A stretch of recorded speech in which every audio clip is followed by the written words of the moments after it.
আমাদের মূল লক্ষ্য হচ্ছে জাতীয় নির্বাচন। মানুষ দীর্ঘদিন ভোট দিতে পারে নাই, মানুষের ভোটের অধিকার আদায়ে আমরা সংগ্রাম করেছি। আমাদের এই উসমানীনগর উপজেলার মধ্যে 8টি ইউনিয়ন রয়েছে, 8টি ইউনিয়নে 72টি ওয়ার্ড রয়েছে। আমরা প্রত্যেকটি ওয়ার্ডে একটি করে কর্মী সভা করতেছি আমাদের ফাদার সংগঠন বিএনপির পক্ষ থেকে। আমাদের এই অঞ্চলের রাজনৈতিক অভিভাবক জনাবা তাহসিনা রশিদ লুনা ম্যাডামের নির্দেশক্রমে আমাদের দল নির্বাচনমুখী। আমরা ইতিমধ্যেই ছাত্র জনতার গণ অভ্যুত্থানের মাধ্যমে বিগত 5ই আগস্ট ফেসিবাদকে এই দেশ থেকে বিতাড়িত করেছি।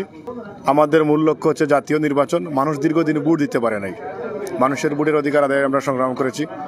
5 তারিখের পর থেকে এই পর্যন্ত আমরা মাঠে রয়েছি।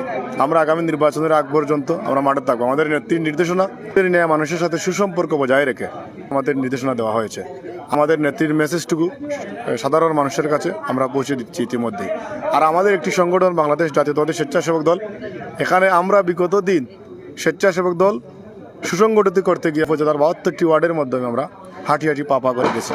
আমাদের কাজ অব্যাহত আছে। আমাদের এই সকল পরিশ্রমের ফসল হবে আমাদের সামনে যে জাতীয় নির্বাচন হবে, ওই নির্বাচনে আমাদের রাজনৈতিক অভিভাবক সিলেট 2 আসনের সাবেক সফল সংসদ সদস্য জননেতা জনাব ইলিয়াস আলী সাহেবের সুযোগ্য সহধর্মিনী বেগম খালেদা জিয়ার রাজনৈতিক উপদেষ্টা জনাবা তাহসিনা রশিদ লুনা ম্যাডামের নেতৃত্বে ম্যাডাম নির্বাচন করবেন। ওই নির্বাচনে আমরা যাতে তাদের শীষের বিজয়ের সফল মণ্ডিত করতে পারি, এই লক্ষ্যে আমরা কাজ করতেছি। এটাই হচ্ছে আমাদের এই অঞ্চলের সিলেট 2 আসনের মূল লক্ষ্য।